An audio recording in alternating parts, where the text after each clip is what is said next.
with Becky Lynch saying hers and Charlotte's relationship is beyond repair, and Hulk Hogan giving an update. This is Wrestling Hub. My name is John, and you're watching the Wrestling Report for November 20th. Before we get into the rest of the video, make sure you subscribe to Wrestling Hub and turn on all notifications to stay up to date with everything in the world of pro wrestling. Also, don't forget to follow us on Instagram at WrestlingHubOfficial, and also follow us on Twitter at Wrestling_Hub.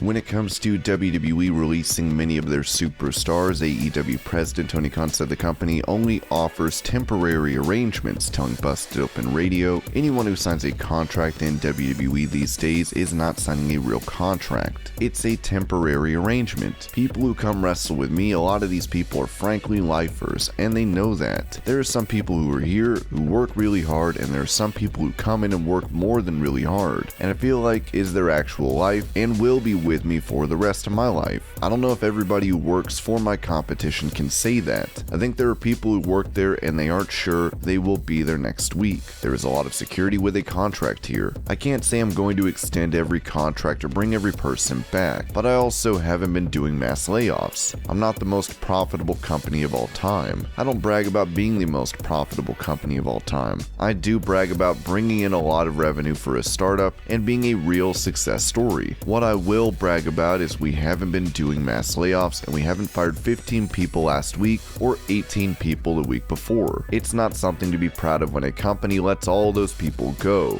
and you're putting press releases out like that frequently. I don't think it's a good thing. I don't want to make light of that kind of thing ever. When you talk about a bidding war, each person is their own individual case, and there may be multiple people coming for his services, but we've seen most of the talent going in one direction, and I think that's for a variety of reasons. But I've been very selective in the people I've signed, and every time there has been a mass layoff on the other side, it's terrible, and I can't say I would be able to take on every one of these people. With Khan previously saying there were a couple of those released by WWE that he was interested in picking up, we'll have to see if any of these stars end up in AEW.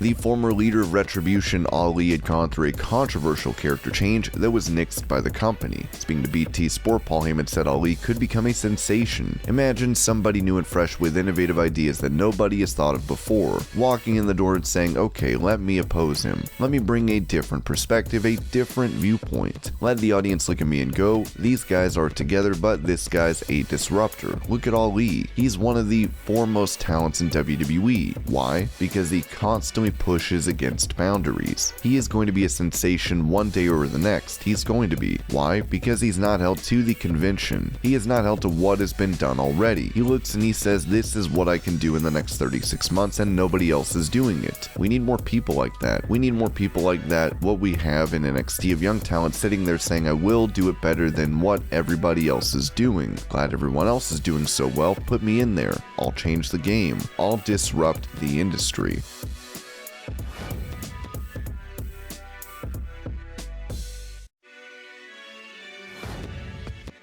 Thanks to outside interference, Roman Reigns was able to take down Drew McIntyre during their match last year at Survivor Series. Previously, McIntyre has touched on a potential feud with the Tribal Chief, as he once again mentioned this on Busted Open Radio. I see myself in the title match with whoever is the champion at the time, or even better, I'm the champion going into it. That's where I want to be. That's what I'm working towards. In Fantasyland, I don't even want to be anywhere near Roman until then. He is such equity, he's so high above everyone right now with the role he's been on. I just want to keep building and building and building, get some significant feuds in there, some significant character building and rebuilding, and make the fans want that match. Make it as big as possible. Take Drew McIntyre to the level Roman's at right now, and make that match on the biggest stage possible.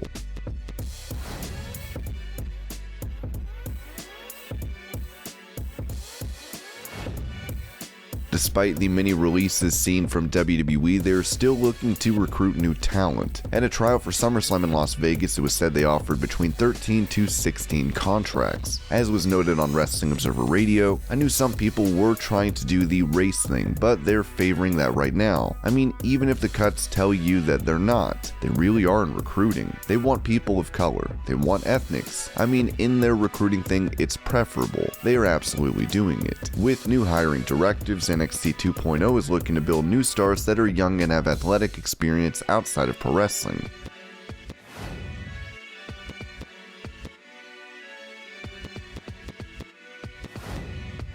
With Bryan Danielson recently becoming the #1 contender, he looks all but set to take on the new AEW champion Hangman Page. Speaking about the American Dragon during an AMA session with Bleacher Report, Darby Allin made it clear that's who he wants to face. When we go to Seattle, Bryan Danielson. The fact that he has no ego with us, he can wrestle on Rampage, he can wrestle on Dynamite, he can wrestle on Dark. There's no ego. He's not like the type that's, I only wrestle on pay-per-views. It's like, no, I'm going to wrestle every single weekend. I want someone that's hungry like that to wrestle against myself.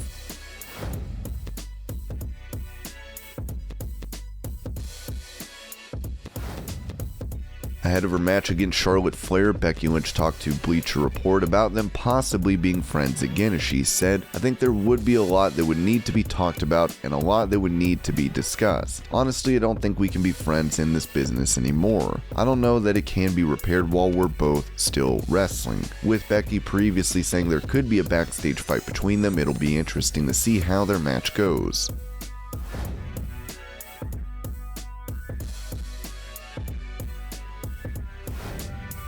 A faction that was recently called up from NXT Hit Row appeared to have a ton of potential. Still, all members of the group would end up being let go, as Fightful noted that there were major plans for them. There were some significant creative pitches for Hit Row. We just haven't heard how far they got. There was plenty of back and forth internally as to who should lead as the singles talent in the group, if they should be faces or heels, and the direction for them in general. It's unknown if the members of Hit Row will stay together outside of WWE, as we should have an answer to that when their non-compete clause expires at the latest.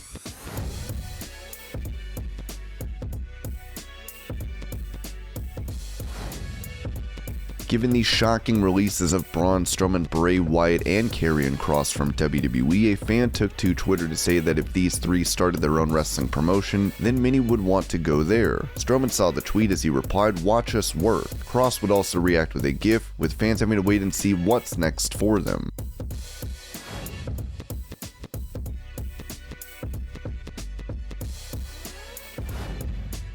Recently, Drake Maverick was released from WWE for a second time as he put out a video confirming this. According to Meltzer, he was nearly released during the previous round of cuts. Drake Maverick was a guy who almost got cut in the latest cuts a couple of weeks ago, so it was like you could see with him 38-year-old very entertaining, but not a guy that Vince will ever push. They can use him for comedy in the 24/7, but maybe Vince got tired of him. Who knows what it was? So he's not a surprise.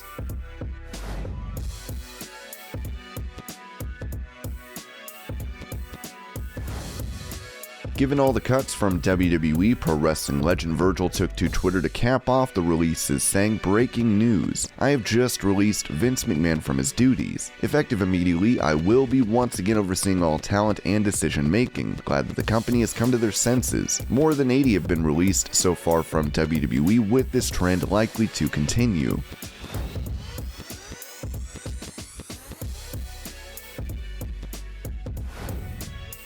With Randy Orton taking to Twitter to give his thoughts on stats and records, he said the following night on Raw, "Coincidentally, if I have a match, I'll have had more matches on Raw than anyone in history. I saw this online, checked it, and it is true. Kind of hard to believe, as it feels like I only started down in OVW yesterday. I just want to take a minute. I just want to take a minute in light of these stats and let everyone out there that's ever supported me in any way know that I am thankful. I also know with all of my heart that I couldn't have done it without you. Now, onto my 15th Survivor Series. Man, time flies, don't it?" Given this kind gesture from Orton, Matt Cardona was convinced that it had to be someone else as he wrote, "Okay, who hacked Randy's account?"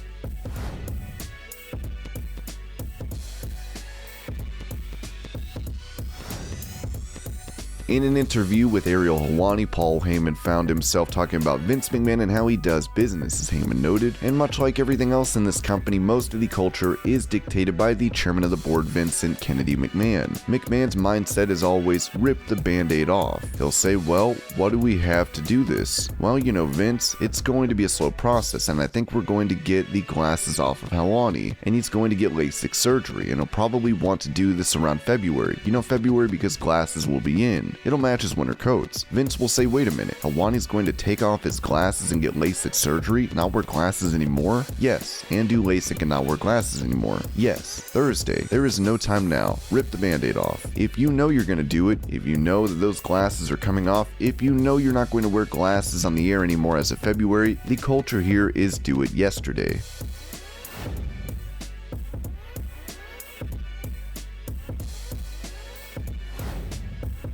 With it previously reported that Hulk Hogan was suffering from health problems, the man himself went on Instagram recently to post a photo, saying he is back to his 9th grade weight of 275 pounds. Ric Flair stated that Hogan is hiding his health issues, as we wish the Hulkster all the best.